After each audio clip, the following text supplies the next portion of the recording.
ጤና ይስጥልን እንደምን ሰነበታችሁ እንደምን ቆያችሁ የዚህ ሚዲያ ቤተሰቦች እግዚአብሔር ይመስገን እኔ ደህና ነኝ።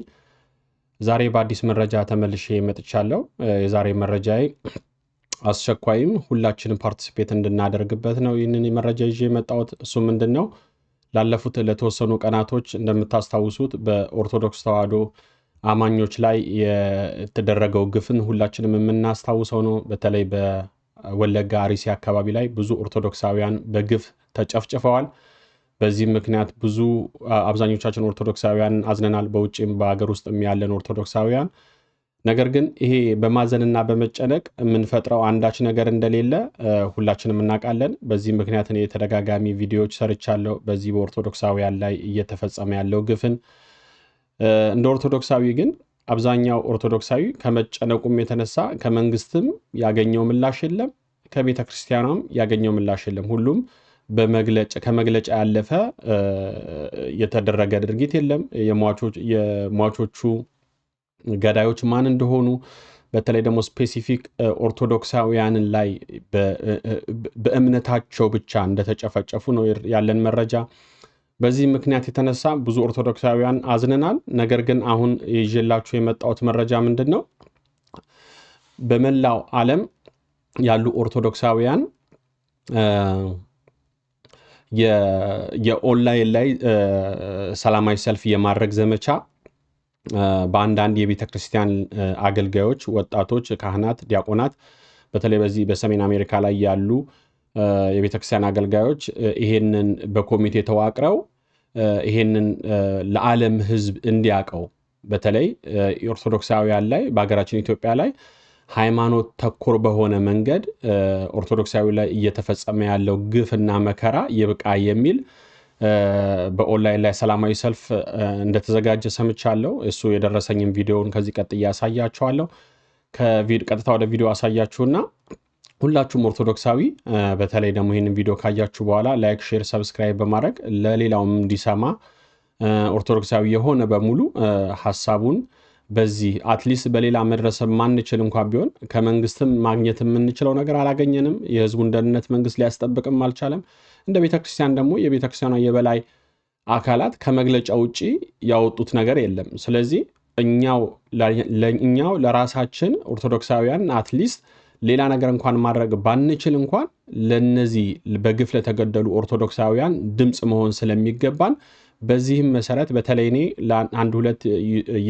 አንድ ሁለት ሶስት ዩቲዩብ ሰርቻለሁ። በዚህ ምክንያት ለሁሉም እንዲዳረስ በዚህ ላይ በተለይ ሶሻል ሚዲያ ላይ ተጠቅመን ዓለም እንዲያውቀው ኢትዮጵያ ውስጥ እየተፈጸመ ያለው የሃይማኖት ተኮር ጥቃትና ወንጀል ዓለም እንዲያውቀውና መንግስትም ይህን ተንተርሶ ለህዝቡ ደህንነት የፈለገውን እምነት ሰው ማመን ይችላል። ነገር ግን በተለይ እንደ አንድ ኦርቶዶክሳዊ ተዋሕዶ ይሄን ያህል ድርጊት በዘመናችን ስናይ በሚያሳዝን ሁኔታ ስናይ በጣም የሚያሳፍር ነው።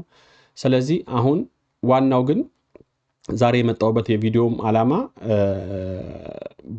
ሞር ፎከስ ማድረግ ያለብን ይሄንን አሁን ከዚህ ቀጥዬ የማሳያችሁን ቪዲዮ አይተን ለዛ ለምንሰማው ጥሪ ሁሉም በዓለም ላይ ያለው ኦርቶዶክሳዊ በሙሉ ላይክ ሼር በማድረግ ይሄንን ለኦርቶዶክሳውያን ተዳርሶ አትሊስት ለምንፈልገው ግብ እንድንደርስ ሁላችንም የበኩላችን እንድንወጣ ነው። በጣም በሚያሳዝን ታሪክ ስለሆነ ያለ ነው። እስቲ ቀጥታ ወደ ቪዲዮውን ላሰማችሁና ተከታተሉትና ከቪዲዮ በኋላ ደግሞ አንድ አጭር የሆነ የታዘብኩትን ሁኔታ ሪፍሌክት አደርጋለሁ። እስቲ ቀጥታ ወደ ቪዲዮ እንሂድ። ወመንፈስ ቅዱስ አሐዱ አምላክ አሜን። ከጥቅምት 24 እስከ ጥቅምት 27 ለተከታታይ 3 ቀናት በኢትዮጵያ ኦርቶዶክስ ተዋሕዶ ቤተክርስቲያን ላይ እየተፈጸመ ያለውን ጄኖሳይድ ለሚመለከታቸው ዓለም አቀፍ አካላት ለማዳረስ የተዘጋጀ የሚዲያ ዘመቻን አስመልክቶ ከአስተባባሪ ኮሚቴዎች የተሰጠ መግለጫ።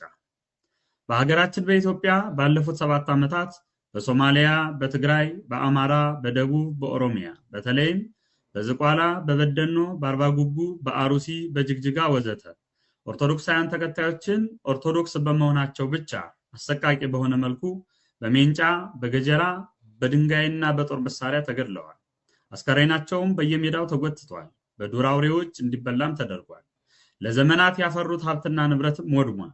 ለማሳያ ያክል በዚህ 2 ዓመታት ውስጥ በኦሮሚያ ክልል በአርሲ ሀገረ ስብከት በጉናና መርቲ ወረዳዎች ድንበር በሸርካ ወረዳ፣ በሄላ፣ በሆንቆሎ ዋቤ ወረዳ ብቻ ከ145 በላይ ቦታቸው የተመዘገቡ ኦርቶዶክሳውያን በእምነት ማንነታቸው ተገድለዋል። ከ16 በላይ አብያተ ክርስቲያናት በጥቃት ስጋት ብቻ ተዘግተዋል። ለቁጥር የሚታክቱ ደግሞ ታግተው ነፍሳቸው በገንዘብ ኃይል አትርፈዋል። ይህ የ2 ዓመት ብቻ ኩነት ነው። የአርሲ ኦርቶዶክሳውያን በመከራና ጥቃት ውስጥ መኖር ከጀመሩ ከ7 ዓመት በላይ መሆኑን ስናስብ ደግሞ ሰቀቀኑን ለማሰብ ያስፈራል። ጉዳዩ በቀጥታ የሚመለከታቸው የመንግስት አካላትና ጠቅላይ ቤተ ክህነት ይህንን ኢሰብአዊ ድርጊት በጽኑ እንዲያወግዙና የክርስቲያኖችን በሕይወት የመኖርና የእምነት ነፃነት መብትን እንዲያስከብሩ እንዲሁም ወንጀለኞችን ለሕግ በማቅረብ የሕግ የበላይነትን እንዲያረጋግጡ ኦርቶዶክሳውያን ሁሉ ጥሪ ያቀረቡ ቢሆንም መንግስትም ሆነ ቤተ ክህነቱ ጉዳዩን ባላየና ባልሰማ በማለፍ ይልቁንም ቤተ ክህነቱ የሞቱ ኦርቶዶክሳውያንን ዜና እንኳን እንዳይሰራጭ ሲሯሯጡ ስናይ ሐዘናችንን ጥልቅ እንዲሆን አድርጎታል። የተከበራችሁ ኦርቶዶክሳውያን፣ መቼም ከገዳዮች ባልተናነሰ መልኩ መገደላችን ላይ የሚሳላቀው ቤተ ክህነታችን ይህንን ያደርግልናል ብለን ተስፋ ስለማናደርግ በዚህ መልኩ አንድነታችን አጠናክረን ወልዳ ላሳደገችንና ለምንሳሳላት ቤተክርስቲያናችን ተገቢውን መስዋዕትነት ለመክፈል ራሳችን የሚጠበቅብንን ለማድረግ ዝግጁ እንድንሆን ለማሳሰብ እንወዳለን። ስለሆነም በመላው ዓለም የምትገኙ ኦርቶዶክሳውያን ከጥቅምት 24 እስከ ጥቅምት 27 ቀን 2018 ዓ.ም ለተከታታይ 3 ቀናት በሚደረገው የሚዲያ ዘመቻ በሁሉም ቦታ በተመሳሳይ ዕለት በማህበራዊ ሚዲያ የሐዘን ምልክት የሆኑ አልባሶቻችን በመልበስና ፕሮፋይል ፒክቸር በመቀየር አንድነታችን አጽንተን በኢትዮጵያ ኦርቶዶክስ ተዋሕዶ ክርስቲያኖች ላይ እየተፈጸመ ያለውን ጂኖሳይድ ለሚመለከታቸው ዓለም አቀፍ አካላት እናደርስ ዘንድ ጥሪያችንን እናስተላልፋለን። ድምጻችን ይሰማ ዘንድ የምንፈልግ ከሆነ ድምጻችን የሚያሰራጭልንን ማንኛውንም ነገር ለመጠቀም ምክንያት መደርደር የለብንም። ይህ ዘመቻ በሚደረግበት ጊዜ አንዳንድ ሰዎች መፍትሄ ያለው ከእግዚአብሔር እንጂ ከሰው አይደለም፣ ቀኝህን ሲመታህ ግራህን ስጥ፣ ክርስቲያን እየሞተ ይበዛል፣ በተጨማሪ ምዕራባውያን ኦርቶዶክስ ጠሎች ስለሆኑ የምንጠፋበትን ሴራ ይሸርባሉ እንጂ የመፍትሄ ተስፋ የሚሆኑ አይደሉም ወዘተ በማለት የምትናገሩ ሰዎች መጸለይ፣ ፈጣሪን ተስፋ ማድረግ ከሚደረገው የማህበራዊ ዘመቻ ጋር አብሮ የሚሄድ እንጂ የሚቃረኑ አለመሆኑን በመረዳት ምክንያቶቻችን ሁሉ ወደ ጎን አድርገን ከዘመቻው ጎን እንድንሆን ጥሪያችንን እናስተላልፋለን። በኢትዮጵያ ኦርቶዶክስ ተዋሕዶ ቤተክርስቲያን አማኞች ላይ የተፈጸመውን ግድያ በማውገዝና መግለጫ በማውጣት ከጎናችን ለነበራችሁ በኢትዮጵያ ውስጥ ለምትገኙ የተለያዩ ሃይማኖት ተቋማት የጎረቤት ቤት ሲቃጠል ዝም ብለህ ካየህ አንተን ከመቃጠል አያድንህም እንዲሉ አባቶቻችን የኢትዮጵያ ኦርቶዶክስ ተዋሕዶ ቤተክርስቲያን ይህንን ያህል ግፍና መከራ ሲደርስባት ዝም ብሎ መመልከት አይገባምና ሀገር ወዳድ የእስልምና፣ የፕሮቴስታንት፣ የካቶሊክ እንዲሁም የሌሎች እምነት ተከታዮች በመናደርገው የሚዲያ ዘመቻ ከጎናችን ተሆኑ ዘንድ ጥሪያችንን እናስተላልፋለን። በመላው ዓለም ላይ ያለን ኦርቶዶክሳውያን ሁላችንም በእነዚህ 3 ተከታታይ ቀናት የሚከተሉትን ተግባራት በማከናወን ዓለም አቀፉ ማህበረሰብ የታወጀብንን ጂኖሳይድ እንዲያውቀው በማድረግ የበኩላችንን ድርሻ እንድንወጣ ጥሪያችንን እናስተላልፋለን። አንደኛ፣ ሁላችንም የሶሻል ሚዲያ ፕሮፋይል ፒክቸር ከኮሚቴው በሚለቀቀው መሰረት እንቀይራለን። ሁለተኛ፣ የተለያዩ ማህበራዊ ሚዲያ ላይ ያለን ኦርቶዶክሳውያን ሁሉ በእነዚህ ቀናት ውስጥ ከሐዘናችን ጋር የማይገናኙ የተለያዩ ቪዲዮዎችን ከመስራት በመቆጠብ ሐዘናችንን ብቻ የሚገልጹ ጽሑፍና ቪዲዮ ፖስት በማድረግ እንገልጻለን። ሶስተኛ፣ ከሰኞ እስከ ረቡዕ በኢትዮጵያ ሰዓት አቆጣጠር ከምሽቱ 1 ሰዓት እስከ 4 ሰዓት ድረስ ትዊተር ላይ ብቻ የተዘጋጁ ሃሽታግና የዓለም አቀፍ ተቋማትንና መሪዎችን አካውንት ታግና ሜንሽን በማድረግ ዘመቻ እናካሂዳለን።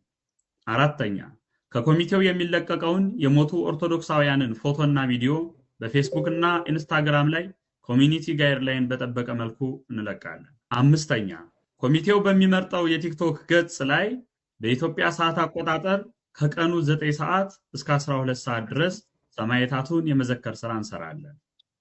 ስድስተኛ፣ በተጨማሪም ሶሻል ሚዲያ ላይ የሚፖሰቱ ዝርዝር መረጃዎችን ኮሚቴው በየሰዓቱ እየተከታተለ የሚያሳውቅ መሆኑን እናሳውቃለን። ውድ የቤተክርስቲያን አባቶች፣ ሊቃውንት፣ መምህራንና ምዕመናን፣ ዛሬ ላይ በቤተክርስቲያናችንና በኦርቶዶክሳውያን ላይ የተደቀነው ፈተና እያንዳንዳችንም ሆነ የሃይማኖታችን ህልውና አደጋ ውስጥ የከተተ መሆኑን በመገንዘብ በፍጹም ትዕግስት፣ በአንድነት፣ በጸሎት፣ በሐዘንና ጉዳዩን ከመቼውም ጊዜ በላይ በቅርበት በመከታተል ለሚጠበቅብን ኦርቶዶክሳዊ ተጋድሎ በፍጹም ጥባት ዝግጁ እንድትሆኑ በዚህ ወሳኝ ወቅት የሚጠበቅባችሁን ሁሉ እንድታደርጉና ይህንን መረጃ ለሁሉም ኦርቶዶክሳውያን እንድታስተላልፉ በትህትና እንጠይቃለን። ኃላፊነት ያለባቸው የመገናኛ ብዙሃን ከማንኛውም ፖለቲካ ወገንተኛነት ነፃ በመሆን ከአስተባባሪ ኮሚቴው የሚተላለፈውን ትክክለኛና ተአማኒነት ያለው መረጃ ለህዝብ እንድታደርሱ እያሳሰብን በዚሁ አጋጣሚ በተለያዩ የማህበራዊ ሚዲያ ላይ ያላችሁ ውድ ኦርቶዶክሳውያን ቲክቶከሮች፣ ዩቲዩበሮች፣ ፌስቡክ፣ ቴሌግራም፣ ኢንስታግራም እንዲሁም ትዊተር ተጠቃሚዎች በአጠቃላይ የማህበራዊ ሚዲያ ተጠቃሚዎች የሆናችሁ ሁሉ ባለን አቅም በመጮህ በኦርቶዶክሳውያን ላይ እየደረሰ ያለውን አሰቃቂ ግድያ፣ ጄኖሳይድ ለዓለም በማሳወቅ የበኩላችን ድርሻ እንድትወጡ እናሳስባለን። የቤተክርስቲያን አምላክ ሃይማኖታችንንና ቤተክርስቲያናችን ይጠብቅልን። ሰሜን አሜሪካ ጥቅምት 23 ቀን 2018 ዓመተ ምህረት። ይህንን ነው እንደሰማችሁት ነው። እንግዲህ እኔ እዚህ ላይ ብዙ መጨመር አልፈልግም። ምክንያቱም ምንድን ነው ብላችሁ ከጠየቃችሁኝ በጣም ታስታውሱ እንደ ባለፈው ቪዲዮ ስሰራ በጣም ስላዘንኩ ነው። በተለይ እኛ ኦርቶዶክሳውያን እንደውም ኮምፔር አድርጌላችሁ የግብፅ ኦርቶዶክሳውያን ላይ የሚያደርጉት በጣም ጥቂቶች ሆነው ነገር ግን የሚሰሩት ስራን ኮምፔር አድርጌ የባለፈው ቪዲዮ ላይ ገብታችሁ ካያችሁት እዛ ላይ በጣም ብሪቭ አድርጌ ያለው እና እኛ ደግሞ በዚህን ያህል ቁጥር ኦርቶዶክሳውያን አገራችን ላይ እየተፈጸመብን ያለው እኔ በጣም በሚያሳፍር ሁኔታ ማለት ነው። ስለዚህ ይሄ መዋቅራዊ የሆነ ኦርቶዶክስን የማጥቃት ዘመቻ ስለሆነ በአገራችን ውስጥ እየተደረገ ያለው እኔም ባለፈው ቪዲዮ ስሰራ ካስታወሳችሁ በዓለም አቀፍ ያለ ኦርቶዶክሳዊ በሙሉ በመላው ዓለም የምንኖር ኢትዮጵያዊ ኦርቶዶክሳዊ ኤርትራዊ የሆነ ኦርቶዶክሳዊ የሆነ በሙሉ ይሄንን ሊቃወም ይገባል። ስለዚህ እዚህ ይህንን መግለጫ የሰጡት ኮሚቴዎች እኔ የምፈልገውን በሙሉ ዲቴል ገልጸውታል። ስለዚህ በዚህ መንገድ ተጽዕኖ ፈጥረን አገር ውስጥ ያለው መንግስት አትሊስት የዜጎቹን ቤዚክ የሆነ መብታቸውን እንኳን እንዲያስከብር። ምክንያቱም እኔ አሁን ማንም ላይ እጄ ልጠቁም አልፈልግም። አንድ ነገር ግን የማልክደው የምጠይቀው አካል ማን ነው ብትላችሁ ብጠይቁኝ መንግስትን ነው። ምክንያቱም መንግስት የመጀመሪያ ተቀዳሚ ተግባሩ የዜጎችን ደህንነት ማስጠበቅ ነው እንጂ ብቻ ወደ ሌላ ላይ መግባት አልፈልግም። ኤኒዌይስ ግን እንደ ሀገር ግን እንደ ኢትዮጵያዊ ኦርቶዶክሳዊ አማኝ ግን እኔ እዚህ ያለሁበት ሀገር ሰላም ሊሆን ይችላል። ነገር ግን ቤትም ዓለም ላይ ያለ በተለይ ደግሞ በሀገራችን ኢትዮጵያ ውስጥ ያለ ኦርቶዶክሳዊ በዚህን ያህል መከራ ስናይ በጣም የሚያሳዝን ነው። በተለይ ደግሞ በዋነኝነት የሚያሳፍረው ደግሞ ከመንግስት ቀጥሎ በቤተ ክህነት ዙሪያ ላይ ያሉት ማለት ነው። ለሞቱት ሰዎች እንኳን ሞቱ ብሎ ለመዘገብ እንኳን እገዳ የሚጥሉ ናቸው አለ። ሰምተናል ማስረጃውን። በጣም ያሳፍራል። የቤተ ክርስቲያን ሰዎች በተለይ እዛ አገረ ስብከቱ ላይ በዛ ይሄ ድርጊት የተፈጸመው ቦታ ላይ እንኳን ያለው አገረ ስብከት እንዲታወቅ እንኳን አይፈልግም። የሞተ ኦርቶዶክሳዊ የራሱ ምዕመን ሆኖ እንኳን እንደ አባትነት ከቤተ ክህነት ጀምሮ ለሞቱት እንኳን እንዲዘገብ አልተፈለገም። እና ይሄ በጣም ትልቅ የሆነ ችግር ውስጥ ነው እንደ ኦርቶዶክሳዊ የገባ ነው። ስለዚህ እባካችሁ ኦርቶዶክሳውያን በዓለም ላይ ያላችሁ ኦርቶዶክሳዊ በሙሉ ይህንን ጥሪ ተቀብለን ሁላችንም አትሊስት አቅማችን በፈቀደበት በተለይ ደግሞ በውጭ የምንኖር ሰዎች ሌላ ምንም አይደለም ሰላማዊ የሆነ የኦርቶዶክሳውያን የሞቱትን ነፍሳቸውን እግዚአብሔር በገነት ያኑርልን። ነገር ግን እኛ ይሄ ጥቃት የሚቀጥል ነው። ምክንያቱም ላለፉት 7 ዓመት በሙሉ ተከታትሎ ነው ወቅቱን እየጠበቀ እየመጣ ያለውና የሚመለከተው መንግስት ስለሆነ እኛም አቅማችን በሶሻል ሚዲያው ላይ ዓለም አቀፍ ተጽዕኖ ፈጣሪ አገራት ላይ በማሳወቅ የነዚህን የንጹሃን ሰዎች የሞቱትን ነፍስ አትሊስት እንኳን ምን ማድረግ እንዳለብን እኛ እንደ ኦርቶዶክሳዊ ይሄ ላይ ኮኦፕሬት መሆን ያለብን እና ፕሊስ ባካችሁ ሁላችሁም ኮሜንት፣ ላይክ፣ ሼር በማድረግ ይሄንን ለሁሉ እንዲደርስ አድርጉ። እኔ ሌላው እዚች ላይ አንድ ነገር የምጨምረው በጣም ከሚገርመኝ አንዱ ስጮህበትም የነበረውን ምን ነክቶን ነው እኛ ኢትዮጵያውያን አትሊስት እንደዚህ አይነት ግፍና ድርጊት ሲፈጸም በተለይ ደግሞ እኔ አሁን ከዚህ ቀጥዬ የማሳያችሁ አንድ ቪዲዮ አለና በጣም ሳዝቤ ተያያዥ ስለሆነ ነውና በተለይ ኢትዮጵያ ውስጥ ያሉ አይኖ ይከብዳል። ኢትዮጵያ ውስጥ ሆኖ አንድ ሰው አንድ ጋዜጠኛም ይሁን ኦር አክቲቪስትም ይሁን ብቻ ሚዲያ ላይ የሚሰራ አካል ይሄን ያህል ድርጊት ሲፈጸም እንዴት መናገር አይችልም?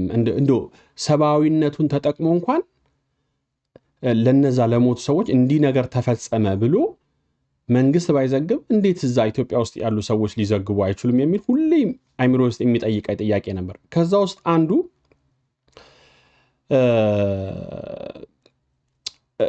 በጣም የማደንቀው በሙያው የማደንቀው ጋዜጠኛ አለ። ለምሳሌ ዓለም ነዋሴ የማደንቀው ከልጅነቴ ጀምሮ የማደንቀው ጋዜጠኛ ነው።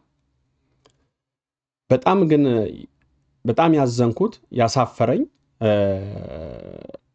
ትናንትና ነው ዛሬ አይ ቲንክ ትናንትና ማታ ይመስለኛል አንድ ዜና ዘግቦ ነበረ። የዘገበው ዜና የአሜሪካ ፕሬዚዳንት ዶናልድ ትራምፕ ማነው ናይጄሪያ ላይ ለሚሞቱት እንደዚህ ተመሳሳይ እንደ ሀገራችን ላይ በሃይማኖት ተኮር ለሚሞቱት ክርስቲያኖች ዶናልድ ትራምፕ ትችት አቀረበ።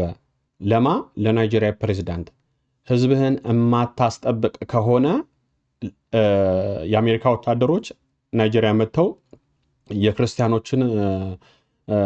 የክርስቲያን ማህበረሰቦችን የማስጠበቅ ግዴታ አለን የሚል የአሜሪካ ፕሬዚዳንት በሶሻል ሚዲያ ላይ ፖስቷል።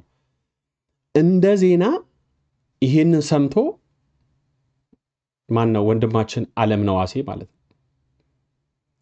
ሰበር ዜና ብሎ ነው የዘገበው።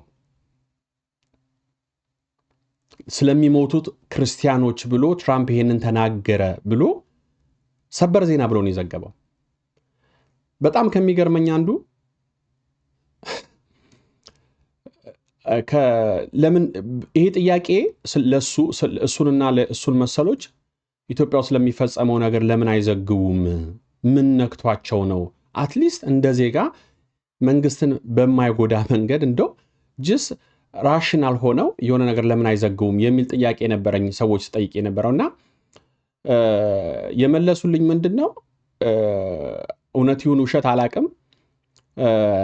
ዓለም ነዋሴ መለሰ የተባለው ነገር ምንድነው እንትን ትሩ የሆነ ሶርስ የለም ኢትዮጵያ ውስጥ ትሩ የሆነ ሶርስ ስለሌለ ያንን ለሚዲያ ስለማይበቃ ነው እና እውነተኛነቱ የተረጋገጠ ነገር ስለማናገኝ ዛሬ ተናግረነው ሚዲያ ላይ ያንን ነገር ተንትነን ነገ ውሸት ነው ቢባል ሌላ ተመልካቾች የማሳዘን ይሆናል የሚል መልስ ምላሽ ሰጥቷል። ዓለም ነዋሴ የሚል ሰዎች ሰጡኝ። እውነት ይሁን ውሸት አላቅም። ከዛ አንጻር ነው የአገር ውስጥ ዜና የማይዘግበው በተለይ እንደዚህ በጉዳት ላይ ሲሉኝ በዚህ በግድያ ላይ ሲሉኝ ኦኬ ብዬ ነበረ። ነገር ግን አሁን በዚህ በወለጋ አርሲ አካባቢ ላይ የሞቱት 25 ንጹሃን ከዛ በላይም ነው የሞቱት ንጹሃን ከ2 ዓመት እስከ 75 ዓመት የሚሆኑ ምንም የማያውቁ እንቦቃቅላዎች ሲሞቱ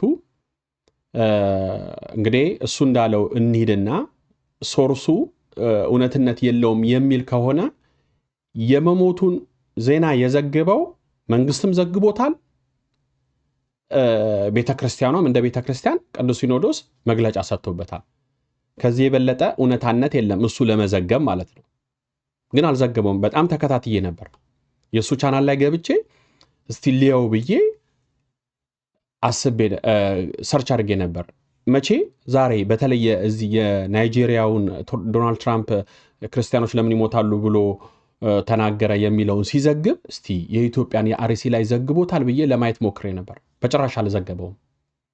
እና እንደውም እሱ ይሄንን ከዘገበው በኋላ ይሄንን ስለ ናይጄሪያ ክርስቲያኖች በዚህ በአክራሪ ሙስሊሞች ስለተገደሉት በዘገበበት ውስጥ እንትን ላይ ገብቼ ሳይ ነበረና ሜሴጅ ላይ የሰራው ዩቲዩብ ቪዲዮ ላይ ማለት ነው አብዛኛው ሰው የኔን ሐሳብ ነው የሚጋራው። እስቲ ምን አለ ዓለምነህ ወደ ሀገራችን ላይ አርሲ ላይ ስለሞተው ሰውም ለምን አዘግብም ብለው ኮሜንት አድርገውት ነበር። መስሚያው ጥጥ ነው። እሱ አንድ ምሳሌ ነው። እኔ ግን እሱን አንድ ምሳሌ አልለውም። ምክንያቱም ከማናችን በሱ ሌቭል ላይ ያለ ጋዜጠኛ የለም እና ምን ነክቶን ነው እኔ ምን ማደዘዣ ቢሰጠን ነው ብዬ እንዳስብ ያደረገኝ ይሄ ነው። እንግዲህ እኛ ሳንወለድ ጋዜጠኝነትን የጀመረ ሰው አንድ ጋዜጠኛ ደግሞ ሙያውን አክብሮ ከሰራ ደግሞ ለተጨቆነው ማህበረሰብ ነው አይደለም። መንግስት ሊፈራ ይችላል። ይሄንን ባደርግ ኑሮ ሊዛባ ይችላል፣ ገንዘቡን ላላገኝ ይችላለሁ፣ ሚዲያም ሊዘጋ ይችላል ሊል ይችላል። ግን ኢቲክሱ ይሄ ይፈቅድለታል? የጋዜጠኝነት ሙያ እንደው መንግስት የዘገበውን ቤተክርስቲያኗ የዘገበችውን እንኳን መዘገብ ያቅተዋል? እኔ በምትችሉት መንገድ እንደው ፕሊስ ለሱ አድርሱልኝ። ይሄንን ከአክብሮት ጋር ነው። ትችት ስለ ስራው ነው ትችት እንጂ ከጥላቻ አይደለም። እንደው እንደ ጋዜጠኛ አትሊስት ጠፍቶታል ብዬ አላስብም። ግን ከሚሰራው የዩቲዩበር ገንዘብ ግን ይሄንን ማጣት አይፈልግም።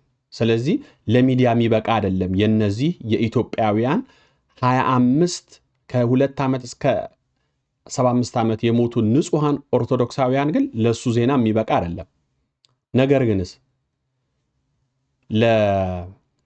ለናይጄሪያ ለሚሞቱ ክርስቲያኖች ትራምፕ ሶሻል ሚዲያ ላይ ለዘገበው ግን ለዜና ይበቃል ማለት ነው። የዚህን ያህል ነው እንደ ኢትዮጵያ የዘቀጥ ነው። በጣም ነው የሚያሳዝነው፣ በጣም ነው የሚያሳፍረው። እስቲ ስሙት። እንደው እችን ነገር ተናግሬ ከዛ አቆማለሁ። ይህ አዋዜ ሰበር ነው። የአሜሪካው ፕሬዝዳንት ዶናልድ ትራምፕ ጦራቸው የናይጄሪያ እስላማዊ ሚሊሻ ቡድኖችን ለመውጋት እንዲዘጋጁ አዘዙ። ትራምፕ ጦራቸውን እንዲዘጋጅ ያዘዙት የሀገሪቱ መንግሥት ክርስቲያኖችን ለመከላከል አይችልም በማለት ወንጅለው ነው። ሆኖም በቅርብ ሳምንታትና ወራት ግን ናይጄሪያ ውስጥ ክርስቲያኖች ላይ ዘር ማጥፋት እየተፈጸመ ነው የሚለው ዜና በቀኝ ክንፍ የአሜሪካ ኃይሎች ዘንድ ትኩረት አግኝቷል። ቢቢሲ ግጭቶችን የሚከተል ግን ዶናልድ ትራምፕ ናይጄሪያን ዲስግሬስድ የሆነች አገር ነው ያሉት። ምክንያቱም እውነቱን ለመናገር ነፃ አስተሳሰብ መስጠት ካለብን ሰዎች ጭዳ እየሆኑ በሰዎች ሕይወት ውስጥ የሚሰራ ፖለቲካ እስካለ ድረስ አንዳንድ ጊዜ ምልካውን ሉዓላዊ እነዚህ የምትላቸውን ነገሮች አሁን የዓለም ፍትሐዊ አለመሆን ዛሬ በዚህ በኩል ዶናልድ ትራምፕ ቢዘምቱና ለመልካም ነገር ቢንቀሳቀሱ ሌላ ጊዜ በተመሳሳይ ሁኔታ ስለማናገኛቸው በመሳሰለው ነው እንጂ ይሄ ግድያ በዓለም ላይ መቆም አለበት። በየጊዜው የምናየው ነገር እጅግ የሚሰገንን ነው። አሁን በሱዳን ኤልፋሻር ግዛት ያየነው ምንድን ነው እሱ? እና በነገራችን ላይ ለምሳሌ ሶስት ልጆቿን ይዛ ያየዋት ደቡብ ሱዳናዊ እንዴት ያንን ምስል አይተዋል አይደል? እንዴት አድርጋ ልጆቿን ይዛ እንዳለ ምንድን ነው እንደዚህ የሚያደነቁረን? ምንድን ነው የዚህ የአፍሪካ የሚሉት ዕጣ ፈንታ? የሁላችን ዕጣ ፈንታ ምንድን ነው? እንግዲህ እኔ ምን እንደምል አላቅም። በነገራችን ላይ ቱ ቢሆነስት በጣም በቃ ማለት እኔ መዘገቡ አሁንም ፕሊስ በተሳሳተ መንገድ እንዳትረዱኝ፣ መዘገቡ ለሱ ሙያው ነው። አሁን የሱዳንን እንኳን ያህል እዛ የሚሞተው የሰው ልጅ ነው። ግን እኔ ኢትዮጵያ ውስጥ አሁን እሱ እዛው ኢትዮጵያ ላይ ተቀምጦ ይሄን ያህል ሃይማኖት ተኮር የእርስ በርስ ግጭት ባለበት ሃይማኖት ተኮር እንደው የእርስ በርስ ግጭት እንኳን ጦርነት ላይ ሰው ከሁለቱም አካል ይሞታል። ግን ምንም የማያውቁ ንጹሐን የ2 ዓመት ልጅ ሲሞት እንዴት አሁን ለዜና አልበቃለትም? ለሱ እኔ እሱን ፕሊስ እንድትረዱኝ የፈለግኩት እሱን ብቻ ለመተቸት ፈልጌ አይደለም። እሱ ላይ ሞር ፎከስ ያደረግኩት ከሙያው አንጻር ትልቅ ሌቭል ላይ ያለ ሰው፣ ብዙ ተመልካቾች ያለው ሰው ነው። እንዴት ሰው ካያችሁት ዜናው ላይ ይተናነቀዋል። ጭራሽ የኢትዮጵያ ላለመድረስ ማለት ነው፣ ላለመንካት 25 እና 30 ሰው በአንድ ጀንበር ውስጥ በግፍ ተጨፍጭፎ ዜና ያልሰራ ሰው ከሀገሩ ውጭ ስላለው ስለ ሱዳን ያሳስበዋል። አያስብ፣ ስለ ሰው ልጅ አያስብ ለማለት ፈልጌ አይደለም። ግን ህሊና የሚባል ነገር የለም። እንደ ሙያስ ኢቲክሱ አይፈቅድለትም። ያሳፍራል። እሱንና እሱን መሰሎች እባካችሁ ስለ እግዚአብሔር ህሊናችሁን ተጠቀሙበት። ሌላውን አይደለም። አይኖ እረዳለሁ።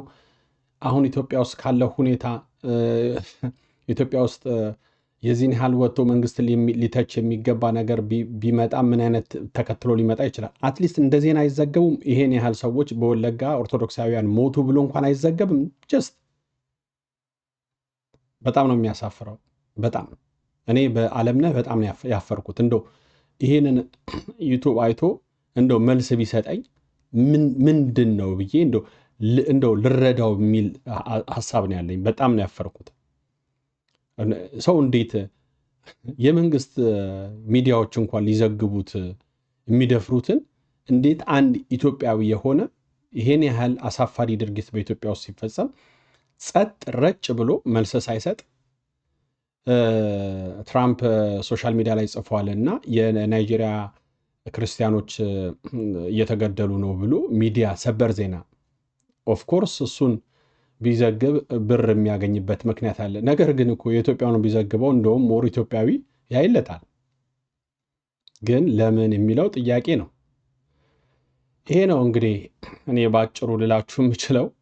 ስለዚህ ፕሊስ ኦርቶዶክሳውያን የሆንን ሁላችሁ ይሄንን አሁን የሰማችሁትን የዚህ በኮሚቴው የተናገሩትን ማስታወቂያ ለሚቀጥሉ 3 ቀን ለ3 ቀን ነው ይሄ ነገር። ሁሉም ኦርቶዶክሳዊ ይሄንን ግፍ ተቃውሞ እንደውም ኦርቶዶክሳዊ ብቻ አይደለም፣ አብዛኛው እምነት ያለውም እምነት የሌለውም ይሄ በየትኛውም ማህበረሰብ በየትኛውም የእምነት ድርጅት ላይ እንዲፈጸም አንፈልግም የሰው ልጆች።